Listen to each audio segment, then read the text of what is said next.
قل کہہ دیجئے، ہل ننبئکم، کیا ہم بتائیں تم کو، یعنی اگر سننا چاہتے ہو تو پھر سن لو، کیا بالاخسرین اعمالا، سب سے زیادہ اخسر، خسارے میں ڈالنے والے، اعمال اعمال کے اعتبار سے کون سے کام ہیں یا کن کے کام ہیں؟ تو نبی صلی اللہ علیہ وسلم سے فرمایا جا رہا ہے کہ آپ انہیں کہیے، ان سے پوچھئے کیا جاننا چاہتے ہو، کیا ہم بتائیں تم کو؟ اب آپ بھی اپنا فیصلہ کر لیں، کیا واقعی جاننا چاہتے ہیں؟ قل هل ننبئکم بالاخسرین اعمالا، کہ اعمال کے اعتبار سے سب سے زیادہ خسارے میں، نقصان میں کون ہوگا؟ اور یہ جاننا کیوں ضروری ہے؟ تاکہ خسارے سے بچ سکے، تاکہ نقصان نہ ہو، تاکہ لوزرز نہ ہو۔ یہ آیت ہر ایک کے لیے ہے، ہر وہ شخص جو غیر پسندیدہ طریقے سے اللہ کی عبادت کرے، جو اللہ کو چھوڑ کر کسی اور کو سہارا بنائے، اور پھر یہ سمجھے یا اس خوش فہمی میں مبتلا ہو کہ وہ بہت اچھا کر رہا ہے، حالانکہ جو کچھ وہ کر رہا ہے وہ اس کے لیے سخت نقصان دہ۔ اگلی آیت میں جواب دیا گیا کہ کون ہیں وہ لوگ، کون سے ہیں وہ اعمال، الذین، وہ لوگ سب سے زیادہ نقصان اٹھانے والے ہیں، اخسرین ہیں، اخسرین سے مراد لوگ ہیں، ضل سعیہم فی الحیات الدنیا، گم ہو گئی جن کی کوششیں دنیا کی زندگی میں، جن کے سارے اعمال دنیا میں ہی ضائع ہو گئے، بیکار ہو گئے، باطل ہو گئے، وہم یحسبون، اور وہ سمجھتے ہیں، انہم، کہ بے شک وہ، یحسنون صنعا، بہت اچھے کام کر رہے ہیں وہ سب سے زیادہ نقصان میں، اور ان کا گمان کیا ہے، ان کا خیال کیا ہے، بزعم خیش، کہ ان سے بڑھ کے تو عقل مند ہی کوئی نہیں، ان سے بڑھ کے تو کامیابی کوئی نہیں، ان سے اچھا تو کوئی ہے ہی نہیں، کہ جو سمجھتے ہیں کہ وہ سب سے زیادہ کامیاب ہیں۔ تو دوسرے لفظوں میں کون ہے وہ جو دنیا میں بڑے بڑے کارنامے انجام دے رہے ہیں اور جن کے کام دنیا میں بارآور بھی ہیں، کیونکہ بظاہر انہیں اپنی محنت اور کوشش کا دنیا میں صلہ ملتا بھی نظر آتا ہے، اور ایسے ہی لوگ زیادہ غلط فہمی کا شکار ہوتے ہیں کہ جو دنیاوی اعتبار سے ناکام ہوں وہ تو پھر بھی ریگریٹ کرتے ہیں کہ ہم نے کیوں یہاں انویسٹمنٹ کی، کیونکہ کچھ فائدہ نہیں ہوا، ہم یہ لائن اختیار نہ کرتے کیونکہ اتنا پڑھ کے بھی جاب نہیں ملی، تو ان کو تو پھر بھی کچھ افسوس ہوتا ہے، اور وہ کبھی یہ سوچ ہی لیتے ہیں کہ ہم کامیاب لوگ نہیں۔ دنیا میں کچھ لوگ ایسے ہوتے ہیں نا کہ جو اپنے آپ کو لوزر سمجھتے ہیں، اور وہ کون ہوتے ہیں؟ جو دنیاوی اعتبار سے کچھ ناکام ہوتے ہیں۔ لیکن کچھ لوگ ایسے بھی ہوتے ہیں کہ جہاں ہاتھ ڈالتے ہیں کامیاب ہو جاتے ہیں، دنیا میں ان کو عزت بھی ملتی ہے، مال و دولت بھی ملتی ہے، اور جو وہ چاہتے ہیں ان کو ملتا جاتا ہے۔ اور یہ اتنا بڑا امتحان ہے کہ انسان اس کے بعد ایسی خوش فہمی میں مبتلا ہوتا ہے، اتنے زبردست سیلف ڈسپشن کا شکار ہوتا ہے، اور وہ کیا سمجھتا ہے کہ میں سب سے زیادہ کامیاب ہوں، کیونکہ اس کو اپنی کوششوں کا نتیجہ نظر آ رہا ہوتا ہے، اور پھر وہ کہتا ہے کہ اگر میں یہاں کامیاب ہوں تو آخرت میں کیسے ناکام ہوگا۔ جب دنیا میں انسان کے کام بگڑتے نہیں، بنتے جاتے ہیں، یا جو منزل یا جو مقام وہ اچیو کرنا چاہتا ہے وہاں پہنچتا جاتا ہے، ایک کے بعد ایک سیڑھی پہ چڑھتا جاتا ہے، تو پھر اس کا خیال کیا ہوتا ہے اپنے بارے میں؟ وہ کہتا ہے کہ میں لوزر ہوں، وہ کہتا ہے کہ میں I am the most successful person, اور پھر اس نے اپنے اچیومنٹس کی ایک لمبی لسٹ بنا رکھی ہوتی ہے، اور جس مجلس میں بیٹھتا ہے وہاں پر دہرانے لگتا ہے، وہاں بیٹھ کے دہراتا ہے کہ میں نے اس ایج میں یہ کر لیا تھا، اس ایج میں یہ کمیشن حاصل کر لیا، اس ایج میں یہ ڈگری حاصل کر لی، اس ایج میں یہ ترقی حاصل کر لی، اتنے میڈلز حاصل کر لیے، اور میں تو وہ کچھ کر سکتا ہوں جو دوسرا کوئی کر ہی نہیں سکتا۔ لیکن آخرت کے معاملے میں بالکل غافل، بالکل بے خبر، کچھ بھی نہیں جانتا، کچھ یاد ہی نہیں، کچھ احساس ہی نہیں، اور سننا بھی نہیں چاہتا۔ یہ سچویشن، یہ صورتحال انتہائی خطرناک ہے، اور ایسے لوگ عام لوگوں کے مقابلے میں بھی زیادہ اخسر ہے۔ اخسر کون سا سیکھا ہے؟ افعال التفضیل کا، سب سے زیادہ ناکام، جو اپنے آپ کو سب سے زیادہ کامیاب سمجھے ہوئے ہیں۔ انسان کی سب سے بڑی بھول یہ ہے کہ وہ دنیا کی کامیابی کو اور دنیا کے فائدوں کو اصل کامیابی اور اصل فائدے سمجھتا ہے، جبکہ اصل کامیاب کون ہے؟ مفلحون کون ہے؟ جو آخرت میں کامیاب ہے، الذین یرثون الفردوس، جو فردوس تک پہنچ جائیں، جو جنت تک نہیں پہنچا، خواہ اس نے دنیا میں بڑے سے بڑے مقامات حاصل کر لیے، ہائی اسٹیٹس تک پہنچ گیا دنیاوی اعتبار سے، لیکن اگر آخرت میں ناکام ہے تو سخت ناکام ہے۔ بہت سے لوگ شیطانوں کو دوست بنا کر، اللہ کو چھوڑ کر، اللہ کو بھول کر بھی یہ سمجھتے ہیں کہ وہ ہدایت یافتہ ہے، سورۃ الاعراف 30 میں آتا ہے انہم اتخذوا الشیاطین اولیاء من دون اللہ ویحسبون انہم مہتدون. شیطانوں کو دوست بنا کر اللہ کو چھوڑ کر وہ سمجھ رہے ہیں کہ وہی ہدایت پر ہیں. سورۃ الغاشیہ میں آتا ہے وجوہ یومئذ خاشعہ عاملۃ ناصبہ. کچھ چہرے اس دن ذلیل ہوں گے، رسوا ہوں گے، جھکے ہوئے ہوں گے، شرمندہ ہوں گے. عاملۃ بہت کام کرنے والے، ناصبہ تھکے ہوئے، کام کر کر کے تھک چکے ہوں گے، دنیا میں بڑی بڑی کوششیں کی ہوں گی، لیکن سب دنیا کے لیے جو وہ اپنے پیچھے چھوڑ آئے ہوں گے، اور آج اپنے سامنے کچھ بھی نہیں پائیں گے. وَقَدِمْنَا إِلَىٰ مَا عَمِلُوا مِنْ عَمَلٍ فَجَعَلْنَاهُ هَبَاءً مَنْثُورًا. جو بھی ان کے اعمال ہوں گے اللہ سبحانہ وتعالیٰ ان کو خاک بنا کے اڑا دے گا، باقی کچھ بھی نہیں بچا ہوگا. وَالَّذِينَ كَفَرُوا أَعْمَالُهُمْ كَسَرَابٍ. وہ لوگ جو انکار کریں اللہ کا، رسول کا، اس کی آیات کا، اللہ کو چھوڑ کر دوسروں سے دوستی کریں، جن کا پچھلی آیات میں ذکر ہوا، ان کے اعمال کیا ہیں؟ چمکتی ریت کی طرح. پیاسا سمجھتا کہ پانی ہے، جب پاس پہنچتا ہے لم یجدہ شیئا، کچھ بھی نہیں ہوتا.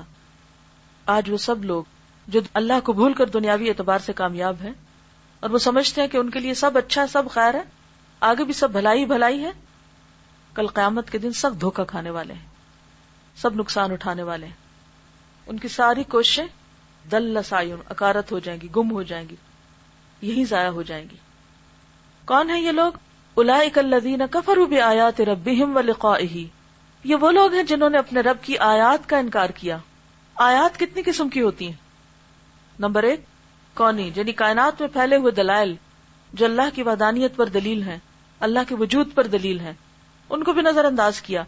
اور دوسرے شرعی، جو اللہ کی کتابوں میں ہیں، جو قرآن مجید میں ہیں، جو شریعت کے احکامات ہیں، ان کا انکار کیا.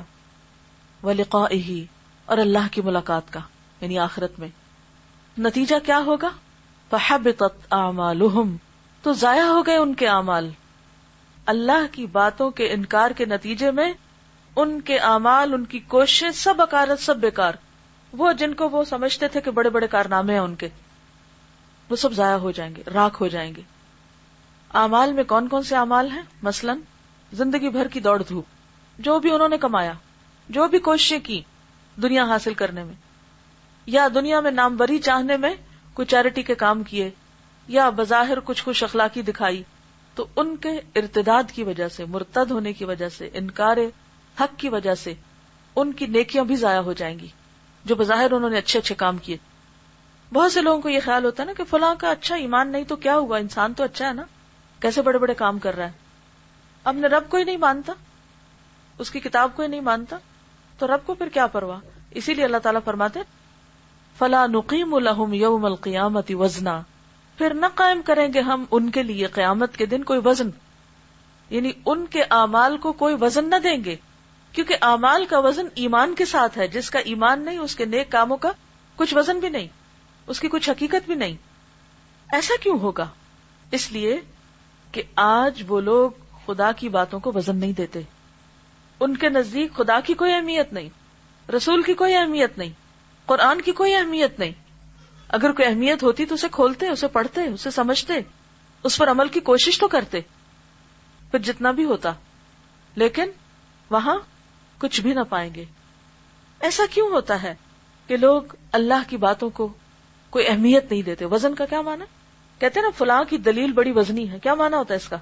اس کی بات بڑی اہم ہے، اس کی بات میں وزن ہے. کہتے ہیں نا ایسے فلاں کی بات میں بڑا وزن ہے، یعنی بڑی اہم بات ہے، بہت امپورٹنٹ ہے، بہت ٹھوس بات ہے، اس کو جھٹلایا نہیں جا سکتا. You have to give importance, سننی پڑے گی، توجہ دینی پڑے گی، کیونکہ بڑی اہم بات ہے. لیکن وہ لوگ جو دنیا میں گم ہوں، جن کی ساری دلچسپیاں دنیا میں ہوں، جن کے نزدیک کامیابی کا معیار دنیا کی کامیابی ہو، ان کو آخرت کی باتیں اپیل نہیں کرتی، ان کے دل کو نہیں لگتی، ان کو ان میں کوئی دلچسپی نہیں ہوتی. لہٰذا اگر کوئی بہت بڑی بات بھی آپ ان کے سامنے کریں تو یوں لگتا ہے جیسے آپ نے کوئی غلط بات کر دی ہو. کبھی ہوا ایسے آپ کے ساتھ؟ ایمان والے بندے کے سامنے اگر چھوٹی سی بات بھی ایسی کی جائے تو اس کا دل کانپ اٹھتا ہے. حضرت عمر کو کسی نے کہا تھا کہ اللہ سے ڈرو، تو ان کا رویہ کیا تھا؟ گال زمین پر رکھ دیا اور کہا واقعی عمر کو ڈرنا چاہیے. لیکن جس شخص کے اندر اللہ کے آگے جواب دہی کا خوف نہ ہو، اس سے اگر کہا جائے اللہ سے ڈرو تو کہے گا تم خود ہی ڈر لو، مجھے کیوں کہتے ہو ڈرنے کو. تو جو لوگ اللہ کی بات کو اہمیت نہ دے وہ ہدایت سے بھی محروم رہتا ہے. یہاں میں جاننا چاہوں گی کہ کیا کبھی آپ کو کہیں اپنا آپ ہلکا محسوس ہوا جبکہ آپ اللہ کی بات پہنچا رہے ہوں، حق بات کسی کو بتا رہے ہوں، سنا رہے ہوں، دکھا رہے ہوں، اور وہ ایک سرسری سی نظر ڈالے اور ایک طرف رکھ دے، یا پھر ایک کان سے سنے اور دوسرے کان سے اڑا دے، یا یہ کہ آپ بات کر رہے ہیں اور وہ جمائیاں لے رہا ہو، یا یہ کہ وہ اٹھا کے کچھ اور پڑھنا شروع کر دے، یا یہ کہ وہ مجلس ہی چھوڑ کے اٹھ جائے. ایسا کیوں ہوتا ہے؟ ایک وہ شخص ہوتا ہے کہ وہ راہ چلتے بھی کہیں اللہ کا نام سن رہا ہے، کہیں سے گزرتے ہوئے بھی قرآن کی کوئی آیت اس کے کان میں پڑ جائے تو وہ وہیں ٹھہر جاتا ہے، رک جاتا ہے، اس کا دل ڈر جاتا ہے، اس کے آنسو بہنے لگتے ہیں، وہ اللہ کے آگے ٹوٹ پڑتا ہے، وہ اپنی انا چھوڑ دیتا ہے، وہ غفلت سے جاگ اٹھتا ہے. اس کے برعکس دوسرا انسان، اس کے لیے وہ باتیں کوئی وزن نہیں رکھتی، کوئی حقیقت نہیں رکھتی. لہذا جیسے اعمال ہوں گے ویسا ہی انجام. کل قیامت کے دن فلا نقیم لہم یوم القیامت وزنا، ہم ان کے بھی بڑے بڑے کارناموں کو جو ان کے خیال میں انہوں نے بڑی محنت سے بڑے بڑے کام کیے تھے ان کا بھی کوئی وزن نہ ہوگا. ان کے لیے میزان نمبر 1 یا تو رکھی نہیں جائے گی، نمبر 1 کہ ان کے اعمال کو تولا ہی نہیں جائے گا. دیکھیے تولا کب کسی چیز کو جاتا ہے؟ جس کا کوئی وزن ہوتا ہے. تو پیچھے آپ نے آیت سنی نا کہ ان کے اعمال خاک بنا کے اڑا دیے جائیں گے، یعنی گرد یا غبار. اب یہ جو ڈسٹ ہوا میں پھیلی ہوئی ہوتی ہے، اگر کوئی کہے کہ آؤ اس کو تولتے ہیں تو کیا ہوگا؟ سارا دن بھی آپ لگا دیں، اس کمرے میں بھی ڈسٹ پارٹیکلز ہیں، سارا دن بھی آپ لگا دیں کہ ان کو اکٹھا کر کے آپ کیا کریں؟ تولیں؟ تول نہیں سکتے. تو لا نقیم لہم یوم القیامت وزنا، کہ ان کے لیے میزان رکھی نہیں جائے گی، یا ان میزان پر کچھ آئے گا ہی نہیں کیونکہ وہ اڑ چکا، اس کا کوئی وزن ہی نہیں تھا. دوسرا معنی یہ کہ ان کے اعمال کی قدردانی نہ کی جائے گی، ایکسپٹ نہیں کیا جائے گا، یا خود ان کی کوئی قدر و قیمت نہ ہوگی، وہ اللہ کے ہاں سخت بے عزت ہوں گے. بخاری میں آتا ہے قیامت کے دن ایک موٹا تازہ بڑا بھاری آدمی آئے گا، یعنی دنیا میں جس کا بڑا زبردست وجود، پرسنالٹی اور شخصیت تھی، جو چلتا تھا تو زمین ہل جاتی تھی، اور جس کی ایک بڑی شان و شوکت تھی. جب قیامت کے دن اس کو لایا جائے گا تو اللہ کے نزدیک اس کا وزن ایک مچھر کے پر کے برابر بھی نہ ہوگا، ویٹ لیس. آج بھی آپ دیکھیں دنیا میں اگر آپ ایک مخصوص ہائٹ پر چلے جائیں تو کیا ہوتا ہے؟ فضا میں چلے جائیں، آپ کش ثقل کے دائرے سے باہر نکل جائیں، ہلکے ہو جاتے ہیں. وزن کا کانسیپٹ صرف زمین پر ہی ہے. پھر آپ صلی اللہ علیہ وسلم نے فرمایا اگر چاہو تو اس آیت کی تلاوت کر لو، فلا نقیم لہم یوم القیامت وزنا. ایک اور روایت میں آتا ہے کہ اس کا وزن اناج کے دانے برابر بھی نہ ہوگا. آپ نے کبھی کوئی ایسی مجلس دیکھی ہوگی جس میں لوگوں کے کارنامے پڑھ کے سنائے جا رہے ہوتے ہیں کہ سو اینڈ سو نے یہ ڈگریاں حاصل کی، یہ اس کی پبلیکیشنز ہیں، یہ اس کے کارنامے ہیں، یہ اس کے میڈلز ہیں، یہ اس کے ٹریولز ہیں، یہ فلاں ہے فلاں ہے فلاں ہے، اور ہالز تالیوں سے گونج رہے ہوتے ہیں. اس میں کوئی اللہ کا، رسول کا، آخرت کا تو ذکر نہیں ہوتا، کیونکہ وہ مجلس ان کے لیے تو سجائی نہیں گئی ہوتی. لیکن ایسی ایسی شان و شوکت رکھنے والوں کی زندگی اگر اللہ کی یاد سے خالی ہے اور آخرت کی فکر سے خالی ہے، یا پھر یہ کہ دل میں کوئی خیال آ بھی جاتا ہے لیکن غفلت کا پردہ اٹھتا ہی نہیں، یا پھر اللہ کی بات کو کوئی اہمیت ہی نہیں دیتے، وزن یعنی اہمیت ہی نہیں دیتے، تو قیامت کے دن اللہ تعالیٰ ان کو اور ان کے بڑے بڑے کارناموں کو کوئی اہمیت نہیں دیں گے، بالکل بے وزن ہو جائیں، ان کی بھی کوئی امپورٹنس نہیں ہوگی. قانون مکافات نے جیسا کیا ویسا ہی بدلہ پایا. انہوں نے اللہ رسول کو کوئی اہمیت نہیں دی تو اللہ سبحانہ وتعالیٰ ان کے اعمال کو کوئی اہمیت نہیں دے گا. ان کی زندگی میں، ان کے روزمرہ کے معمولات میں اللہ رسول کے لیے کوئی جگہ نہیں تھی. قیامت کے دن اللہ کے پاس بھی ان کے لیے کوئی ٹھکانہ نہ ہوگا. جب انہوں نے اللہ رسول کو عزت نہیں دی تو ان کے لیے عزت کہاں سے؟ جب دنیا میں کوئی کھلم کھلا نماز کو جھٹلائے، اللہ کے احکام کو جھٹلائے، آیات رب کو جھٹلائے، ان کا انکار کر دے، ان کا مذاق اڑائے، تو اللہ کو اس سے کوئی دلچسپی نہیں کہ وہ کیا کر رہا ہے. اللہ سبحانہ تعالیٰ کو انسانوں کے کارناموں سے کیا دلچسپی ہو سکتی ہے کہ جس نے اتنا کچھ بنایا کہ جو انسان گن بھی نہیں سکتا. اس وقت جتنی ڈسکوریز ہو رہی ہیں، آپ کسی بھی سائٹ پہ چلے جائیں اور جا کے ذرا دیکھیں، آپ کی عقل گم ہو جائے گی، آپ کا سانس رک جائے گا. جو کچھ صرف انسانوں نے اس وقت تک ڈسکور کر لیا کہ کائنات میں کیا کچھ ہے، صرف چند سیکنڈز میں دل پہ وہ ہیبت چھا جاتی ہے کہ اتنا بڑا ہے وہ رب جس نے یہ سب کچھ بنایا، اور اس کے مقابلے میں نے کیا کیا، یا انسانوں نے کیا کیا جن سے ہم اتنے مروب ہو رہے ہوتے ہیں. اب دیکھیں جب انسانوں کے ہم کارنامے سنتے ہیں یا پڑھتے ہیں تو کیسے کیسے لوگوں کے اوپر ہیبت اور مروبیت چھاتی ہے، کس طرح ان کے آگے وہ غلام ہو جاتے ہیں، کس طرح ان کے آگے جھکتے ہیں. اس کے برعکس اللہ رسول کی بات نہ ان کو مروب کرتی ہے، نہ ان کے دل میں اترتی ہے، نہ پھر کوئی ہیبت ہے، اور نہ ان کے آگے وہ جھکتے ہیں، کیونکہ شیطان نے ایسا پردہ ڈال رکھا ہے کہ حقیقت نظر ہی نہیں آتی. سچائی کھلی ہے پوری کائنات میں اس کتاب میں، لیکن جو آنکھیں نہ کھولے اسے کیا نظر آئے گا، اسے دکھتا ہی کچھ نہیں.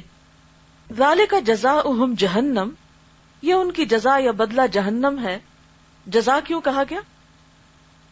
عربی میں جزا کا لفظ سزا کے لیے بھی آتا ہے، اور ویسے بھی یعنی ان کی اہمیت کم کرنے کے لیے کہ دیکھو پھر ان کو ملا کیا، یعنی ایک طرح سے ان کے ایفرٹس کا مذاق اڑایا جا رہا ہے کہ انسان تو بڑی بڑی کوششیں کرتا ہے نا کہ کچھ بڑا بدلہ پانے کے لیے، کچھ کوئی میڈل حاصل کرنے کے لیے اور کوئی مقام پانے کے لیے، یہ ہے ان کا مقام، یہ ہے ان کا انجام، یہ جہنم ہے ان کا میڈل. بما کفروا، بوجہ اس کے جو انہوں نے کفر کیا، واتخذوا آیاتی، اور بنا لیا میری آیات کو، ورسلی، اور میرے رسولوں کو، ہزوا، مذاق. نمبر 1 اہمیت نہیں دی ان کو، نمبر 2 صرف اتنا ہی نہیں کہ ان کو غیر اہم قرار دیا، انہوں نے انٹرسٹ نہیں شو کیا، اس سے آگے بڑھ کے بھی جرم کیا، اور وہ کیا، ان کا مذاق اڑایا، ان کو حقیر سمجھا.